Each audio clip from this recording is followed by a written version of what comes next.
আল্লাহ আমাকে জান্নাত দাও, আমিন। ঠিক না?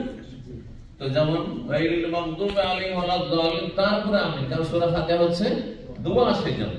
জি, ও আমিন শুনলেন, অবাক হলেন সাহাবায়ে কেরামগণ, বললেন যে ইয়া রাসূলুল্লাহ ইন্নাকা সাইতাল মিম্বারা, আপনি মিম্বারে এখনি চাপলেন আর আমিন আমিন আমিন তিনবার করে বললেন, তো রহস্য বুঝতে পারলেন, কারণটা কি? বললেন রাসূলুল্লাহ ইন্না জিবরিল আলাইহিস সালাম আতানি, জিবরাইল আলাইহিস সালাম এক্ষুনি আমার কাছে এসেছিল, আর আসার পরে এই বদদুয়াগুলি বলছিল, বদদুয়া, অভিশাপ। কি? আন্নামান আদরাকা শাহরা রমাদান ফালা ইউগফার লা, যেই ব্যক্তি রমজান মাস তো পেল, মানে রমজান মাসে আল্লাহ তাকে বাঁচিয়ে রাখলো আর সে জন্মসূত্রে মুসলিম, ফালা ইউগফার লাহু, কিন্তু তার গুনাহ মাফ হলো না। রমজান আসলো আর গেল, গুনাহ মাফ হলো না। ফাদাখালান নারা, সুতরাং এই হতভাগা জাহান্নামে চলে গেল। তার রমজান মাসে যখন গুনাহ মাফ হলো না, অতীতের গুনাহ বোঝা থেকে গেল, কোথায় গেল? মারা গেলে জাহান্নাম গেল। এই অবস্থায় বিনা তওবা যদি মারা যায়, ফাআবাদাহুল্লাহ, আল্লাহ যেন তাকে তার রহমত থেকে বঞ্চিত করেন, দূরে তাড়িয়ে দেন। তারপরে জিবরাইল বলছেন কুল আমিন, হে নবী তুমি আমিন বলো আমার এই দোয়ার উপর। কি দোয়া ছিল? বদদোয়া কি ছিল? যে কেউ যদি রমজান মাস পায় তারপর তার গুনাহ মাফ হইল না, সুতরাং সে জাহান্নামে চলে গেল, হতভাগা, আল্লাহ যেন তাকে তার রহমত থেকে বিতাড়িত করে দেন। আপনি আমিন বলে, আল্লাহ এইরকম হতভাগা যে ব্যক্তি রমজানের ইবাদতবন্দি করলো না, ফরজ ওয়াজিব আদায় করলো না, রোজা রাখলো না, যার ফলে গুনাহ মাফ হইল না, তাকে রহমত থেকে বঞ্চিত করো। আমিন বলো, আল্লাহ তুমি কবুল করো। সবচেয়ে শ্রেষ্ঠ ফেরেশতার বদদুয়া আর সবচেয়ে শ্রেষ্ঠ রাসূলের বদদুয়া। চিন্তা করেছেন, আমার দোয়া মিস হইতে পারে, আপনাদের দোয়া মিস হইতে পারে, কিন্তু নবীর দোয়া মিস হবে? তাও সাইয়্যিদুল মুরসালিন, খাতামুন নবীন, শ্রেষ্ঠ নবী মুহাম্মদ রাসূলুল্লাহ সাল্লাল্লাহু আলাইহি সাল্লাম, ফেরেশতাদের মধ্যে যাকে আল্লাহ রূহ বলেছে, যাকে রূহুল কুদস বলেছে, সবচেয়ে শ্রেষ্ঠ ফেরেশতা রাইসুল মালায়েকা জিবরাইল আলাইহিস সালাতু সালাম, তার বদদুয়া। সুতরাং এতে কোনো সন্দেহ নাই, যেই ব্যক্তি রমজান মাস আসলো অথচ সেই ব্যক্তি ফরজ ওয়াজিব আদায় করলো না, রোজা রাখলো না, জাহান্নামে চলে গেল, আল্লাহ তাকে তার রহমত থেকে তাড়িয়ে দেন। আমিন বলেছেন রাসূলুল্লাহ সাল্লাল্লাহু আলাইহি ওয়াসাল্লাম, বদদুয়া দিয়েছেন জিবরাইল আলাইহিস সালাম। আর কে ছিল জানেন? কেউ যদি নবীর নাম শুনে কিন্তু একবারও দুরূদ পাঠ করে, কমপক্ষে মজলিসে একবার দুরূদ পাঠ করা উচিত, একবার ওয়াজিব, আর বাকি যতবার নবীর নাম আসবে ততবার দুরূদ, ছোট্ট দুরূদ সাল্লাল্লাহু আলাইহি ওয়াসাল্লাম পড়ে নেওয়া মুস্তাহাব। একবার দুরূদ পড়লে লাভকার। নবীর জন্য দুরূদ মানে নবীর জন্য দোয়া করলেন আপনি, তাই না? নবীর জন্য একবার দোয়া করলেন, আল্লাহর কয় গুণ রহমত আপনার উপর আসলো? 10 গুণ। 10 গুণ সাল্লাল্লাহু আলাইহি ওয়াসাল্লাম। কত লাভ! 1 টাকা ইনকাম করে 10 টাকা পান। কোন হতভাগা আছে যে আমি 1 টাকা ব্যবসা করে 10 টাকা, 1 টাকা পুঁজি লাগিয়ে 10 টাকা লাভ। এই ব্যবসা যদি সুযোগ পাতো সবাই সেই ব্যবসা শুরু করে, দুনিয়ার ব্যবসা। এত দুনিয়া ভালো করে বোঝেন কিন্তু দিন বুঝলেন না। নবীর নাম আসছে আমাদের দেশে, বক্তারা হুজুরে পাক বলেছেন, নবীজি বলেছেন, নবী বলেছেন, অমুক বলেছেন, লা হাওলা ওয়ালা কুওয়াতা, আমার হাবিব বলেছেন। আরে আমার হাবিবের চাইতে বেশি গুরুত্বপূর্ণ সাল্লাল্লাহু আলাইহি ওয়াসাল্লাম। হাবিব বলে আপনি দোয়া করলেন না, আমার প্রিয় বললেন, কিন্তু দোয়া কোথায় নবীর জন্য আপনার? আর সালাত ও সালামের দোয়া স্বয়ং আল্লাহ বলেন, সাল্লু আলাইহি ওয়া সাল্লিমু তাসলিমা। ভালো করে শুনেন, জি, বেদাতি দুরূদ পড়ে কাজ হবে না, সুন্নতি দুরূদ যখন যখন নবীর নাম আসে বলবেন সাল্লাল্লাহু আলাইহি ওয়াসাল্লাম, 10 গুণ রহমত আল্লাহর পক্ষ থেকে নাযিল হবে।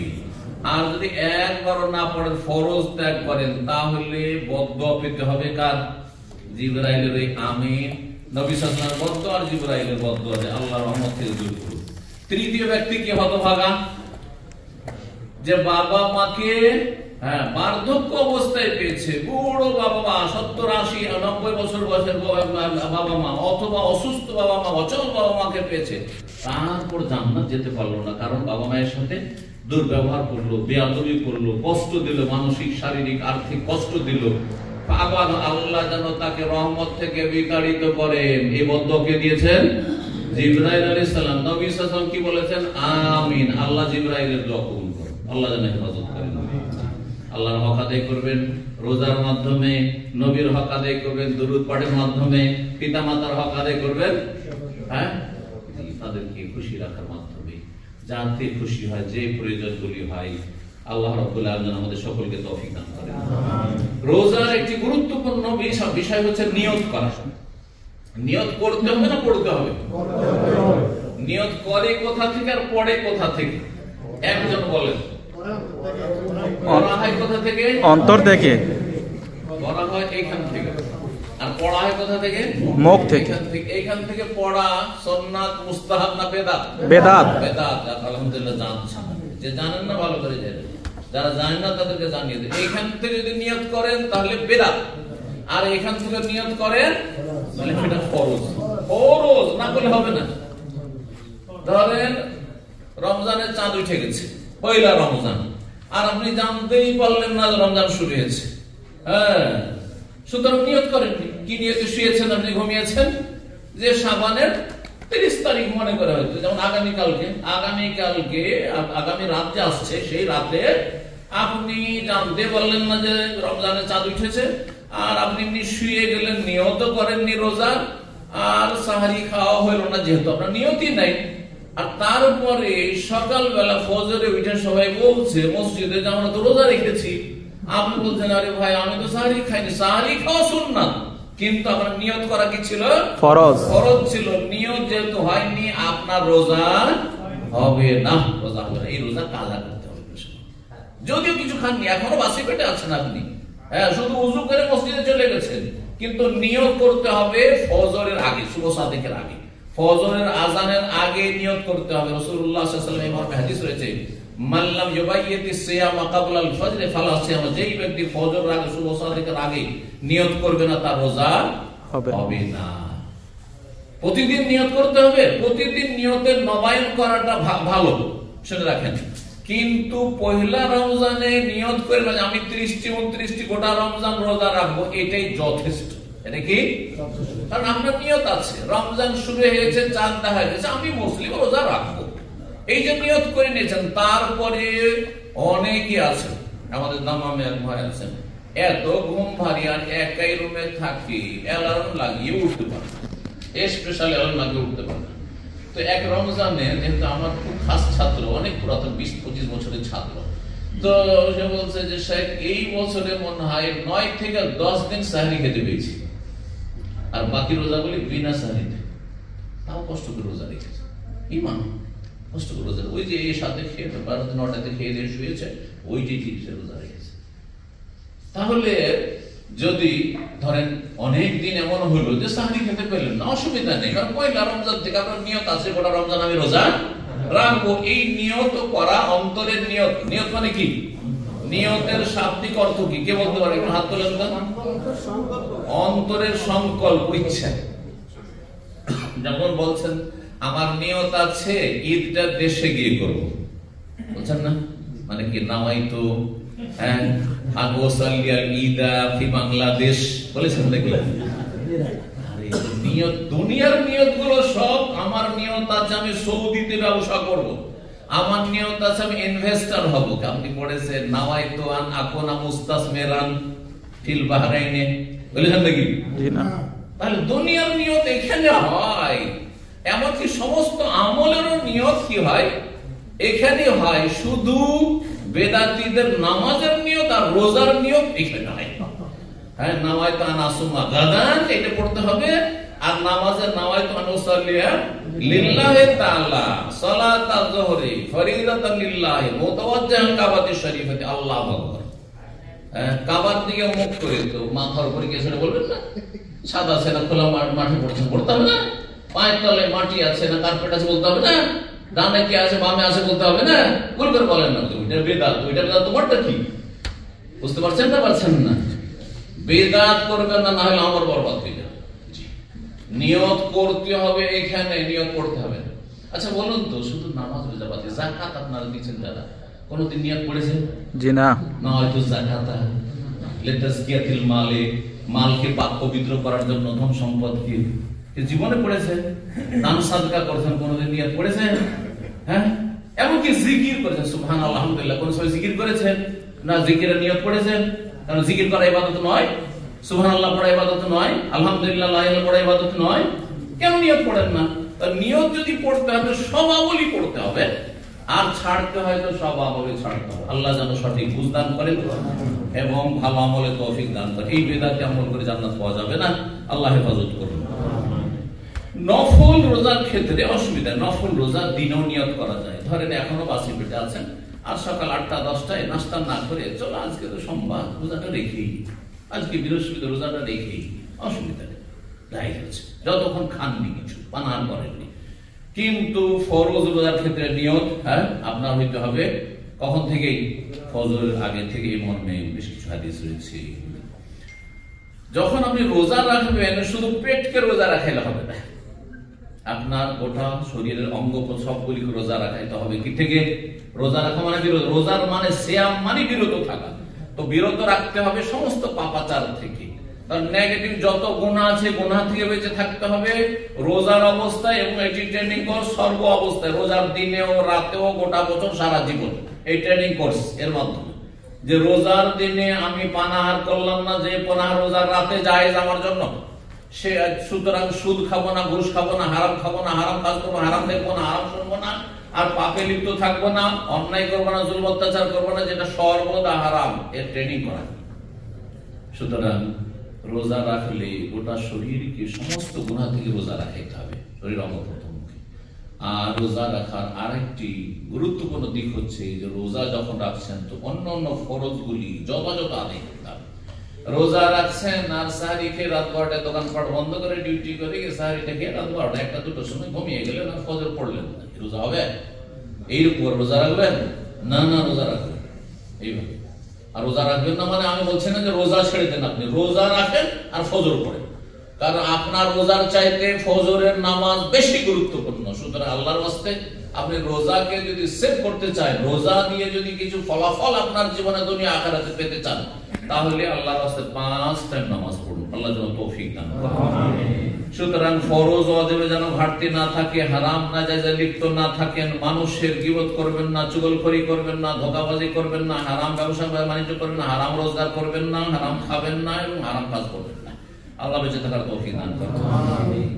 রোজা অবস্থায় দোয়া কবুল হয়, রোজা অবস্থায় দোয়া কবুল হয়। দোয়া কবুলের যে সময়গুলি রয়েছে বা অবস্থা রয়েছে, মুহূর্তের মধ্যে একটি গুরুত্বপূর্ণ হচ্ছে রোজার অবস্থায় সারাদিন যে কোনো সময় দোয়া কবুল হয়। আর বিশেষ যত ক্ষুধার্ত হবেন, যত সন্ধ্যা ঘনিয়ে আসবে, আসর থেকে মাগরিব এই সময়টা আরো বেশি, যত পেটে জ্বালা আছে, আল্লাহর ভয় আপনি খাচ্ছেন না, আল্লাহর ভয় আপনি পানি পান করছেন না, তত বেশি দোয়া কবুলের চান্স রয়েছে। সুতরাং এই সময়গুলিতে আপনি কি করবেন? বেশি বেশি দোয়া করবেন। আর ইফতারির সহি দোয়া যেটি রয়েছে সেটি হচ্ছে যাহাবা জামা ওয়াবদাল্লাতিল উরুক ওয়া সাবাতাল আজর ইনশাআল্লাহ। আর আল্লাহু আলাকা সুমতু আলা রিজকিকা আফতারতু হাদিসটি আবু দাউদের কিন্তু হাদিসটি দুর্বল, সুতরাং সেটি না পড়ে সহি দোয়াটি পড়বেন। আর এছাড়া আমাদের দেশে বাড়তি কিছু বেদাতি দুটি বাক্যের সংযোজন করে পড়ে, দুটি তিনটি, আল্লাহু আলাকা সুমতু ওয়া বিকা আমানতু ওয়া আলাইকা তাওয়াক্কালতু ওয়া আলা রিজকিকা আফতারতু ওয়া বিকা আমানতু ওয়া আলাইকা তাওয়াক্কালতু, এটি কোন হাদিসে নেই, জয়ীফ হাদিসেও নাই। সুতরাং এগুলি জালিয়াতি, ফাজাইলে আমলের ফাজাইলে রমজানের ফজিলতে ফাজাইলে রমজান তাদের রয়েছে, আমাদের চিল্লাওয়ালা ভাইদের তাদের কিতাবে এই জালিয়াতি কথাবার্তা রয়েছে। সুতরাং এসব জাল কথা আমল করবেন না। আর তারপরে এর সাথে আরো অন্য কিছু লাগে না, যতটা লাগাবেন তত বেদাত হবে, ওসব থেকে বেঁচে থাকবেন। ইফতারি করবেন আপনি, ইফতার কি দিয়ে করবেন? জুস দিয়ে না পানি দিয়ে? হ্যাঁ, আগে পানি, খেজুর। 1 নম্বরে কি? খেজুর। খেজুর, কোন খেজুর? রোতাব, যেটাকে তাজা খেজুর, হ্যাঁ, যেটা গাছ পাকা খেজুর। রোতাব খেজুর কোন খেজুরটা বলা হয়? গাছ পাকা খেজুর। যদি সেটা থাকে, সেটা যদি না থাকে তাহলে যে কোনো খেজুর দিয়ে ইফতার করবেন। সেটাও যদি না থাকে, আপনার সামনে জুস আছে, ভাত আছে, আর অন্য কিছু আছে, আর আপনার পানি আছে, কোনটা দিয়ে ইফতার করবেন? আর পানি দিয়ে ইফতার রাসূলুল্লাহ সাল্লাল্লাহু আলাইহি ওয়াসাল্লাম বলেছেন। আর তারপরে তখন অন্য খাবার খাবেন, আর আস্তে ধীরে খাবার খাবেন। একসাথে আপনি ইফতার করে সাথে সাথে ভরপেট খাবার খেয়ে নিলে, সামনে খাবার ভাত রাখা আছে, বিরিয়ানি আর খেয়ে নিলে, এটা শরীর স্বাস্থ্যের জন্য ক্ষতিকর।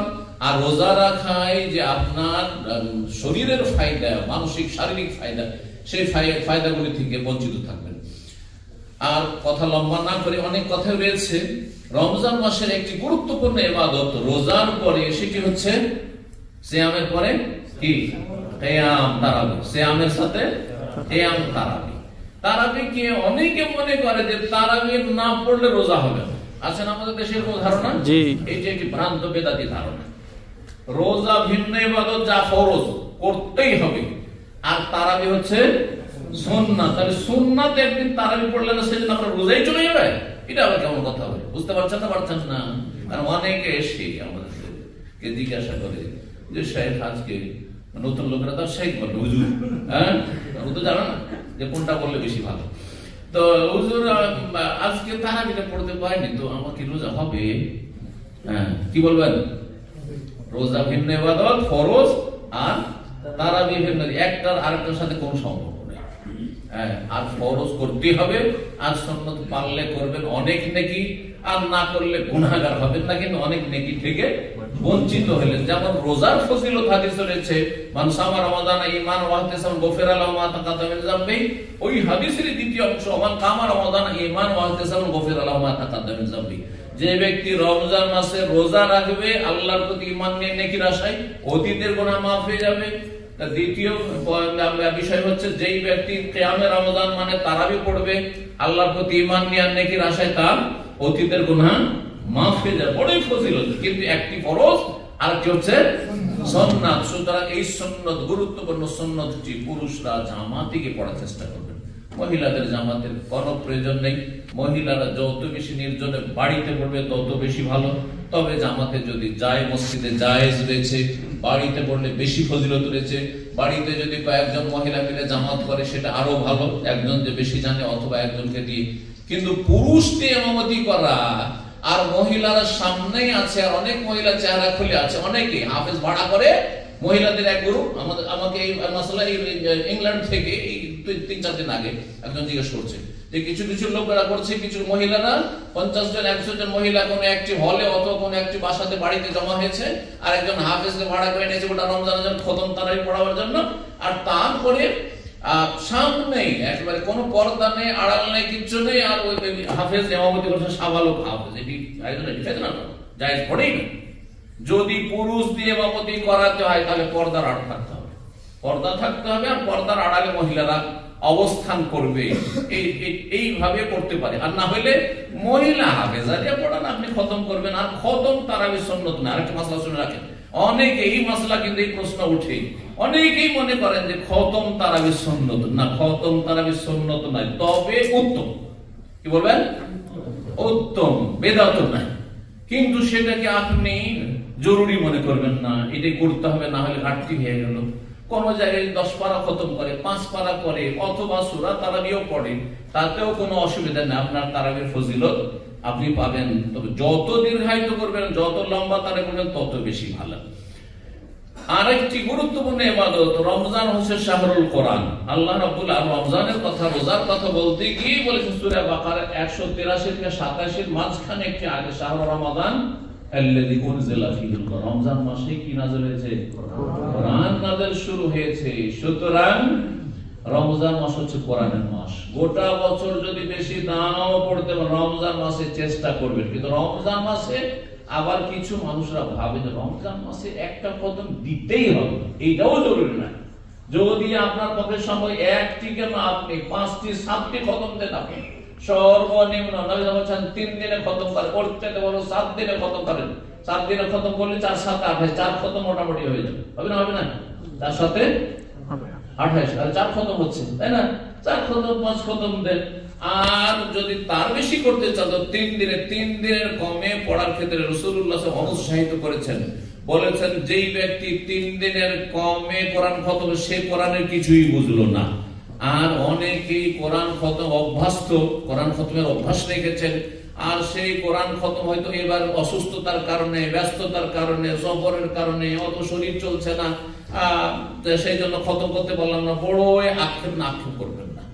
নবী সাল্লাল্লাহু আলাইহি ওয়াসাল্লামের সহিহ বুখারী হাদিস রয়েছে, ইযা মারিজাল আবদু, ভালো করে শুনে রাখেন হাদিস, ইযা মারিজাল আবদু আও সাফারা, কোন বান্দা বান্দি যদি অসুস্থ হয়ে যায়, অথবা সফরে থাকে, যার কারণে অনেক সুন্নত নফল ইবাদত বন্দেগীতে ঘাটতি হয়ে গেল, করতে পারলো না। রমজানে কোরআন খতম সারা জীবন করতো, 1 খতম 2 খতম 3 খতম করতো, এবারে 1 খতমও দিতে পারলো না, সে নাকি পাবে না? রাসূলুল্লাহ বলছেন কোদেবালাহু মা কানা ইয়ামালুহু সাহিহাম মুকিমান, সুস্থ অবস্থায় মুকিম অবস্থায় যে আমলগুলি পরম্পরা করে আসছিল সারা জীবন, পূর্ণ ওই রকমই পুরা নেকি পেয়ে যাবে, কোনো ঘাটতি কোনো কমতি হবে না। সুবহানাল্লাহ, চিন্তা করুন। সুতরাং যে ভাই বোনেরা এক সময় কোরআন খতম করতে পারতেন, এখন ব্যস্ততার কারণে বা রোগের কারণে পারছেন না, জর্জরিত, কখন আক্ষেপ করবেন না। আল্লাহর কাছে নেক নিয়ত রাখবেন, আশা রাখবেন এবং আকাঙ্ক্ষা রাখবেন রবের কাছে, আল্লাহ তুমি আমাকে সুস্থ রাখতে, ফ্রি রাখতে, তাহলে আমি যেমন আগেও খতম করতাম এখনো করতাম, আগে এই নেক আমলগুলি করতাম এখনো করতাম, আগে যেমন যত্ন করে তারাই করতাম এখনো করতাম, আল্লাহ পারছি না, পূর্ণ নেকি পাবেন ইনশাআল্লাহ তাআলা। আল্লাহ রাব্বুল আলামিন যেন আমাদের সকলকে তৌফিক দান করেন এবং তার রহমত বরকত দান করেন। রমজান মাসে আল্লাহ আমাদের গুনাহ খাতা মাফ করে দেন এবং জান্নাতুল ফিরদাউস নসিব করেন, জাহান্নামের আযাব থেকে আল্লাহ মুক্তি দান করেন। এছাড়া রমজান মাসের বহুমুখী অনেক নেক আমল আছে, সেই নেক আমলগুলি সবগুলি করা তৌফিক দান। রমজান মাস হচ্ছে সাদকা দান খেরাতের মাস, সুতরাং বেশি বেশি দান খেরাতের চেষ্টা করবেন। যারা যত কাছের মানুষ আর যত বেশি হক রাখে, যত বেশি অভাবী তারা বেশি হক রাখে, আল্লাহ এই সব লক্ষ্য রেখে আমাদেরকে দান সাদকা বেশি বেশি করার জন্য তৌফিক দান করেন। ওয়া জাযাকুমুল্লাহু খাইরান ওয়া সাল্লাল্লাহু আলা নবিয়িনা মুহাম্মদ ওয়া আলা আলিহি ওয়া সাহবিহি আজমাইন।